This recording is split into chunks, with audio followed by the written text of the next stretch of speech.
Hello everyone, Ceri the Crafter here, that's C-E-R-I the Crafter, and I'm here with the next page in my hashtag Mixed Media March 25 project. Now, if you are unfamiliar with this challenge, if you look in the description box below, you'll see a link to the launch video. Check the video out, it'll explain everything to you. It's an annual event, so if you like the sound of it, you can either do the challenge in 31 consecutive days of your choice, or come back next year, and in March I'll be doing again. I do a tweak every year, so maybe something will have changed, so make sure you come back. So I wanted to give you a little bit of an update. So this is what we did yesterday. I still haven't found wording for there, but I'm not going to rush it because I don't want to stick anything in there. But I did promise you that if I finished the little card with the robin, I'd show you. I did finish it last night because I was just tidying up and I thought, you know, if I put this on the shelf, I'm going to forget I need to finish it and I won't finish it. So I did finish it. So there you go. So that's how that happened. I mean, I could, if I really wanted to, slide it into this pocket and put it in between from peeking, but it wasn't my intent. This was a spare, so I'm quite happy about that. Now, we're working on page 23 today, and I think I'm going to have a little bit of a problem unless I find a way of... Actually, I don't need to worry about laying the book out just yet because I've got other things to do first. Right, so let's just put the book to one side a moment because it's easier to work without it. Now, early this morning, I went through my box of, I make these book page papers out of spare brayers and paint, and I use up my paint in such a way to just create papers, and when I'm happy with them, they go into a big white box, and then I pull them out for collage. Well, I went through them this morning. You can tell I was up early and bored. And I categorised them. Well, I categorised them roughly, so this one's pretty much things that are purple and pink. This one is sort of light-ish colours with a complicated pattern. This one's quite dark and mysterious. I quite like that. I'm going to leave that one to one side. This one is another one of sort of similar ilk, although this one's quite dark. This one was pretty much all the greens or anything that had predominantly green in it. This was another favourite of mine. This was oranges. Sort of oranges and earthy sort of colours are in this one. This was all my blues. I didn't have a lot of blue. That's a surprise because blue is one of my favourite colours. And I'm surprised I didn't have a lot of blue. This I think was, this was purple. The other one was pink. So this is purple. Maybe keep that one to one side. This one was pretty much reds or that sort of rich red colour that I'm using. And then this is everything teal or turquoise. And I kept this page at the top because I'm definitely using that today. So I'm going to put these to one side. And these are what I'm going to delve into. Now, what I want to do... Actually, let's describe what I'm going to do first of all. I recently saw a video by Sheree Burlington. I will try and put the link in the description box below. She's an artist and she's got a relatively new channel, and I really like the way she works with gel prints. She used to be an abstract designer. I believe she's had some involvement in fabric printing as well. Very down-to-earth lady, very talented. I like what I saw. I've obviously subscribed. Go across and subscribe and say, Ceri sent you. I think you should hang on. That woman's channel is going to grow and she's going to do some interesting stuff.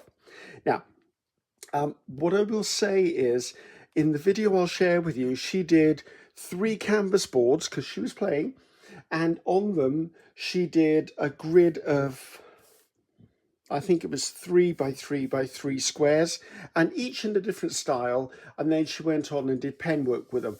I really like that. And I think in April, when I've got some time, because goodness knows I don't have time at the moment, I want to create one of those from these sort of papers to put in my living room because I need to put some more art up.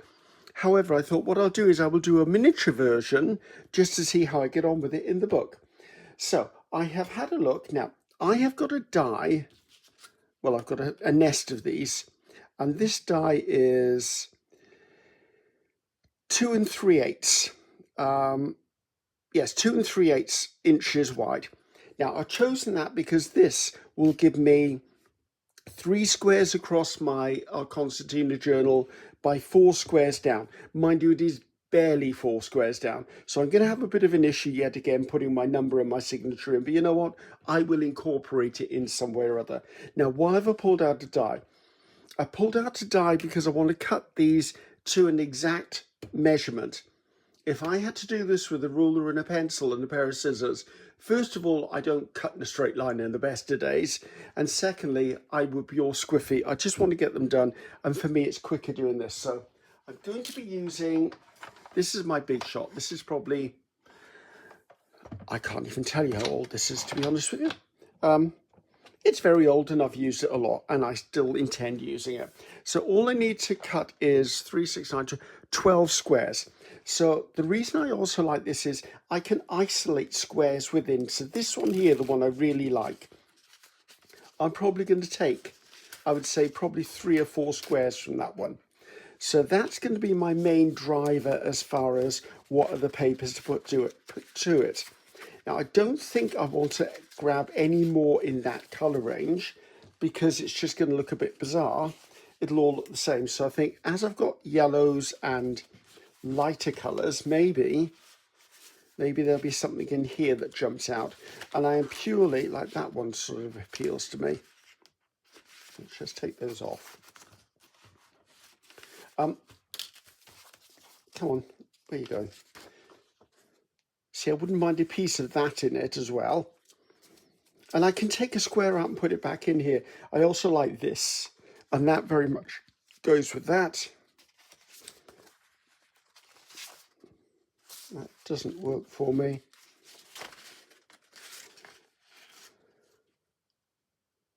Maybe a square of that. So if I do 3, 4, 5, 6. It's not an exact science, and that's why I'm just playing in my journal this time. Do I want just a solid piece of gold? No, I don't.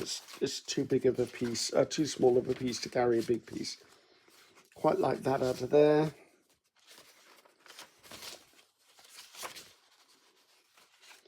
I do pull this through, but I've already got that. So it's 3, 4, 5, 6, 7, I think.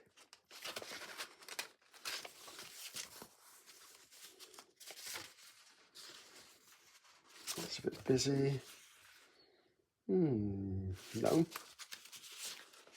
Oh, there's probably something in there I'll pull through. Right, so you can see where I'm going. I'm just selecting papers that catch my eye. Now, because this is a video and because I'm filming it and I only have a couple of hours to film this, I can't procrastinate too much about how much time I spend on this, which is good. It's forcing me to make decisions quickly. That might work. And as there are so many papers to look at,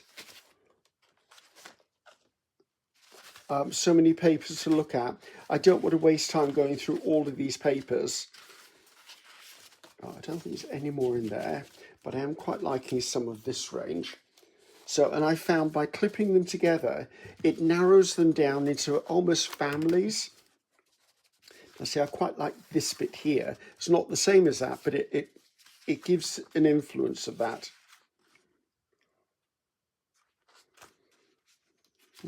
Either of those? I don't know, I might find a piece in there somewhere. No, that's quite interesting.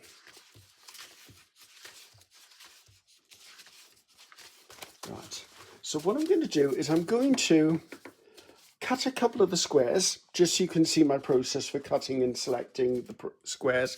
And then I'm going to pause the video and I'm going to then cut all of the rest of them, because you do not need to see me cranking a die cutting machine to cut with. Now, I've got a magnetic plate under here, which is really handy, I find.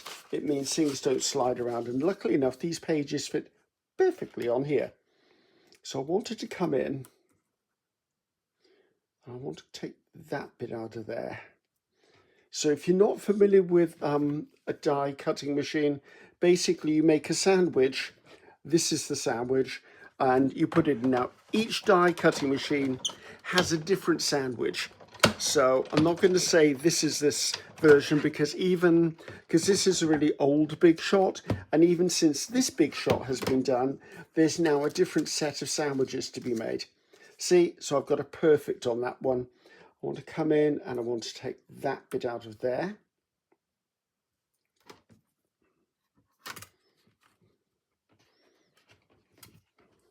And as you can see, for me, it's far quicker to do a die cut when I'm using regular shapes like circles or squares, if I'm repeating a process. Because can you imagine me trying to measure out each of those pieces? Well, what did I want? I wanted a piece of that. I thought there was something up there I wanted to, but maybe I've missed that now. I've lost my eye on it.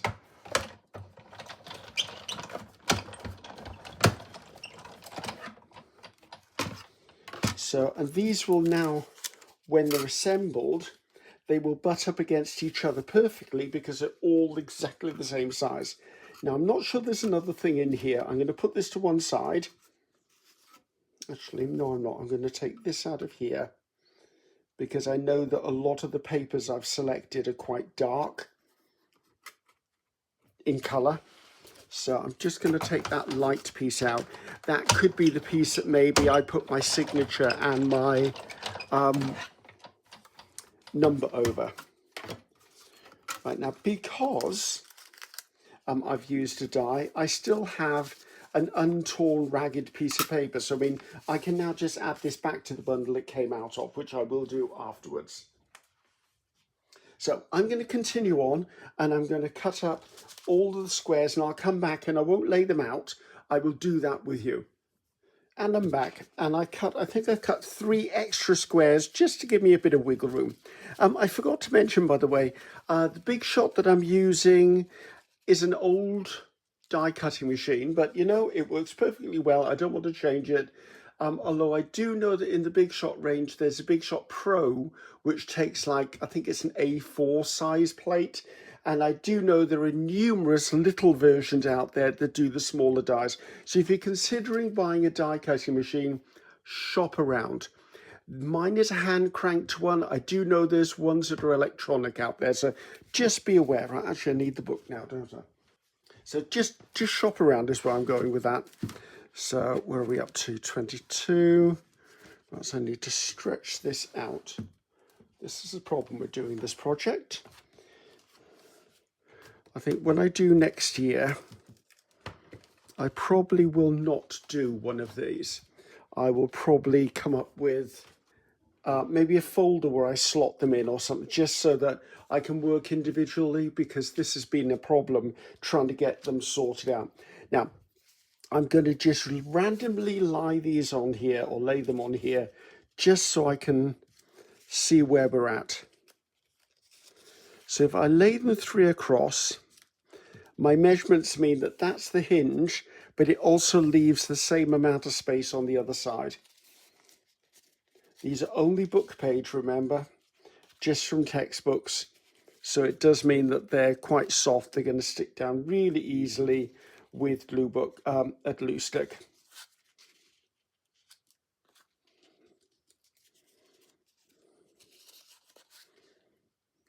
Now, some of these are going to obviously be perfect. Some are not. See, I don't have a lot of room down here. So I'm going to have to do almost to the very, very tippy-toppy toes of this. There you go. And these were the spares. So I gave myself something to play around with visually. So I already want to take that one out. And I think I want to put that one in. And if I put that one up there, I'd like to move that one down to there. I quite like to move this one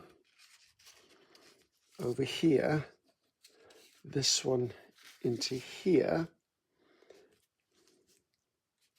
They obviously can't be together, those two. Right,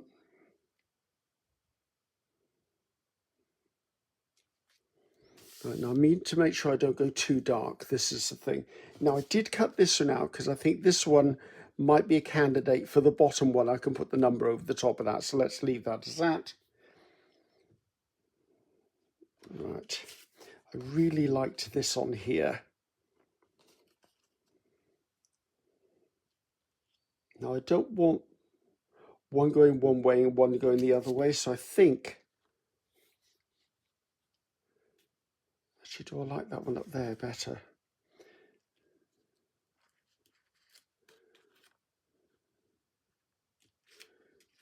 Maybe there. It does slightly bother me because the text is going vertical. Not that it can be really seen a lot, but for some reason that's sort of pulling at me. Well, I've got blue lines in here and there's blue in there, and I quite like this blue one instead of that blue one. Now I do have blue crosses here, and I quite liked the blue crosses. As I've got blue down here, I should probably pull blue up to here somewhere. I like this one. I think I'd like that actually. I could put that one in the bottom corner, couldn't I? Right. I'm being drawn to the gold versions of stuff. And the trouble is I want to balance stuff. Like, for me, I'd quite like to do that. And why don't I do that? So I'm going to do that. I'd like to put that and put that there. Now, these two together are bothering me. So let's take you out and replace you some way with something that's slightly different. Maybe that. Now I seem to be avoiding the very colours I wanted in the first place, which strikes me as odd. I'm wondering whether that look. That's very, very dark. That's what's bothering me about that.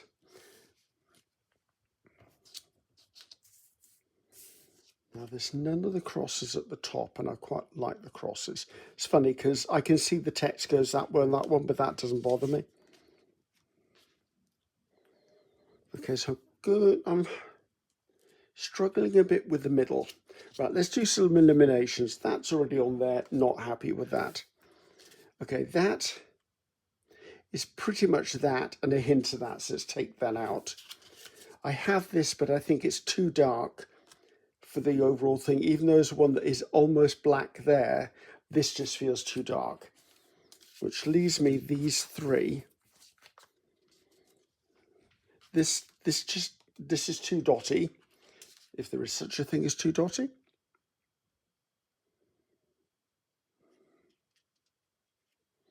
See, I've got too many of this pattern happening if I do that. And if I push that one up and do that, I don't mind that, which leaves me this one, which could go in the middle. Or do I want to push this one up, pop that one down? I could possibly live with that. That leaves that one in there. This doesn't feel like the right one from it there, but that might feel the right one because it'll lead into the white there. I don't really want those in a line.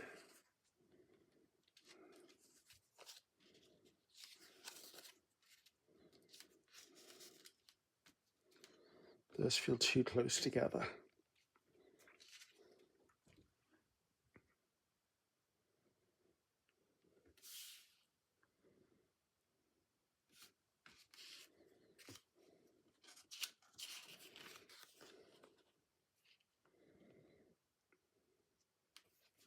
I think that's kind of it. I could play with this for hours. So I think we're going to just double check there's nothing in here that really, really would work better somewhere else. I'm still drawn to this, but I like black and navy blue together. And this is right, okay, we're going to marry that. So now what I'm going to have to do, well, not have to do, what I need to do next now is I need to glue them in place. That's straight on there for you. I need to glue them in place, and I need to butt them up perfectly against each other so that I have a perfect join across, well, perfect, no such thing as perfect, Griffiths, as good a join as I can possibly get. So I'm just going to bring in a store card just to smooth it down with. Now, There are things I have done. I have kept repeating patterns all pointing in the same direction. I tried not to put the two colours that are the same next to each other. I was trying to avoid too many patterns grouped together, like really dramatic patterns. And I've kind of achieved that with some subtleties in here. So I think we're just going to do this, because if I don't do it, I will never get this down. And I've got, today is Saturday, so you're going to see this on Sunday morning. And Sunday morning, or Sunday for lunch, I have guests coming around for lunch. So I've kind of got to get this done today. And then tomorrow morning, while I'm preparing for my guests, I've got to try and get another one done as well. So the one that's going to come out on Monday, just to let you know, maybe a little later than, I've been launching them around about 6 o'clock in the morning UK time, which is around about 12 or 1 American Canadian sort of time, and I can't even tell you what it is in Australia. My brain doesn't do that calculation anymore, especially as America is now on summertime. We're still on winter time. There are places in the planet that never even changed, and Australia is now going into winter or autumn, and we're going into summer. It's just, my brain doesn't function like that, guys. There's just too much. I can't keep track of it all. I'm going to write pig zero this. I've got glue all over the flipping place. Right. Sticky fingers again, Griffiths. That's one thing I like about using glue stick. I can slide stuff around. Right, this has to go. My fingers need a wipe. And I just want to come in and smooth all of that down. Now, what Sheree did, and it's something I may or may not do with this, is she came in afterwards and she did line work on them, like used Posca pens to put patterns on, almost like doodling. I hesitate to call it doodling because I think it was just a notch above doodling, but that's my input. Not sure what I feel about doing any marks on mine, other than just maybe enjoying the absolutely beauty of all these patterns together. And when you reckon everything on here is made of surplus paints that were going to be not wasted, because I don't waste stuff if I can, but were a byproduct of maybe gel printing or collage work of itself. So I'm quite happy with that.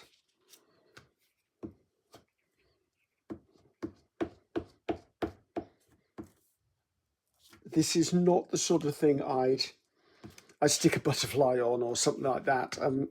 I wouldn't,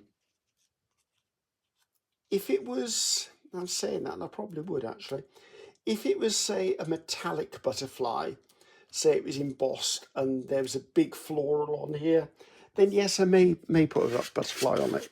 Or if I felt confident enough to hand draw a flower on here, then maybe I would do that. Do I feel that confident currently? Excuse the ripping sound. I'll turn this bit of paper over because it's obviously been glued on before. I'm not that confident in my drawing skills, which is why a lot of the time I will trace an image from a book or a magazine as a starting place, and then I will change that image or manipulate that image by, like if I'm doing a face, as I think I've done one already with you, but although I didn't distort it, I don't think, I will change the eye shape, or I'll change the placement of the mouth, or do you see what I mean? I will play around with that stuff, because once I've got the foundation or the landscape of, say, the face down, it does mean I then feel more confident about playing within that structure. And I do that quite often. Don't want the gold on the inside. No, I don't want the gold on the outside. And I do that quite a lot. So it's like when I'm designing stamps, a lot of my stamps based on my own photography of either flowers, plants, textures. I will photograph something, put it into my computer, and then alter it slightly, print it out, and then I'll trace my own piece. And then as it's been traced, I will then work with markers and pencils to get it to the way I want it. I will then go into Adobe Illustrator, which is the program that PM Artist Studio had requested I learn, to be able to give them the correct file formats, just to speed the process up. And no objection, I'm quite happy to learn a bit of new tech if I need to. So I put it into there, and then I do something which is called image trace, which means that I make a black and white copy, highly contrasted, of my own artwork. And then I will take that image into Adobe Illustrator, and then as part of the program, there's something called image trace, which I'm only just being really brave about, to be honest with you. And what it will do is it will find all of the hard lines in the image and turn them into a file that can then be turned into a cutting file. And it also turns it into a vector image, which means it can be resized without losing quality. And then I then save it as an SVG, which is a cutting file. You didn't know you were going to get a tech lesson from it, did you? Which I can then manipulate further. And I always do manipulate them further, because there's always bits where maybe a line hasn't been as straight as I'd wanted it, or there's something on the image where I'm like, oh, I really didn't want that bit, so I'll erase that bit. Or did I have that in the middle? I have a feeling I did. It was that one, wasn't it? Let's not repeat my sunflower issue, shall we? Where I stuck 2 leaves on upside down. So yeah, it's an interesting thing to learn.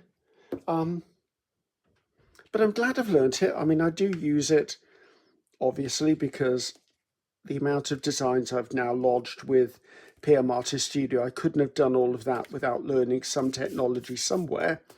And it gives me more confidence, because it's my own photography of something in nature that I've then turned into something that I can use for my artwork or your artwork.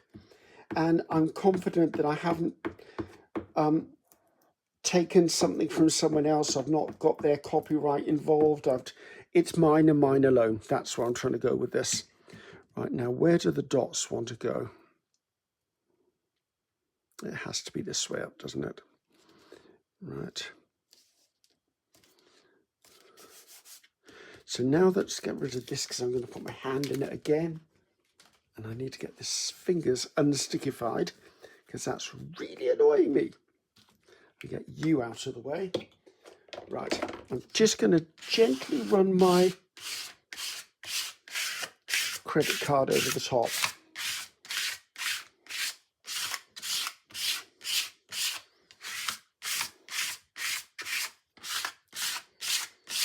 So the next stage for this, and I'm not sure I'm going to do the next stage for this. I quite like that. I think that's absolutely beautiful as it is. I mean, there are times when you have to stand back and go, enough, stop. And not always do I understand the word enough and stop, but I really like that. Now, just as an explanation, so what Sheree did, Sheree came in with, say, coloured markers, and she'd do circles and shapes. I feel one of them, she'd do a branch of foliage on them. She would come in and do little mark making things. But I've incorporated quite a lot of pattern on here. I don't want to add more to it. I think I could come and put black lines between everything. I don't think I need to. I absolutely think that's gorgeous. And when I do the bigger version, because when I do the bigger version, I mean, these, what, 2 3/8, I think, I'm probably going to have 4 or 5 inch squares of this pattern. And what this has taught me, for myself, glad I experimented, I need to not just put in pattern. I need to think more about having restful areas, or maybe use patterns with different size patterns on them, because that will then change the dynamic of the piece, because all of these are similar in scale. Whereas if I'd have had, say the piece is going to be this big, that gives me a lot of playing field. I could come in and doodle more with that. So yeah, that's interesting. And I need to think about that. So I've learned quite a bit from doing that. So I'm actually going to pause the camera, pause the video. I'm going to put the number in here, going to do my signature, then we'll come in for a closer look. And while I'm doing this bit here, I will give it a little bit more thought to thinking, do I want to add anything more to this? I cannot believe, it's all finished obviously, I cannot believe how quick, easy and achievable that was. Now I think part of the secret was the colour combination. However, it was instinctual for me to actually just pull those colours together. I sort of chose one image and then try to pull out colours and find them in the other images. So I think if you've got a stash pile, a resource of painty papers or scrapbook papers or 6x6s, this would be really quite impactful to do. I mean, that would make a beautiful panel if I did these instead of doing this size. Say I did something like 1-inch squares. Can you imagine how that would be on a card front with just a greeting saying celebration or good luck or whatever it was? That's just beautiful. And I think one thing I have learned is if I'm going to do something like this, always include some sort of metallic, because it adds an extra visual texture to it. I'm very pleased. You will see this done quite often from me. I can see me doing this more. I will be doing a big double-page spread in my personal art journal doing this. This was lovely. So the person, as I said, who inspired me was Sheree Burlington. I will put a link in the description box. I think Sheree's only had her channel running for about 2 or 3 months. She's doing really well, and she's got a lot of knowledge and play and experimentation to throw into the mix. And I really enjoyed watching what she's doing. So pop across, check her out. If you like what you see, subscribe. Just help another artist grow, guys. So I'm very happy with that. Tomorrow I've got this feeling I might want to do something quite whimsical. I think I've been serious all the way through this, and I've got this idea for something whimsical. I just have to see whether I can find a cow's head.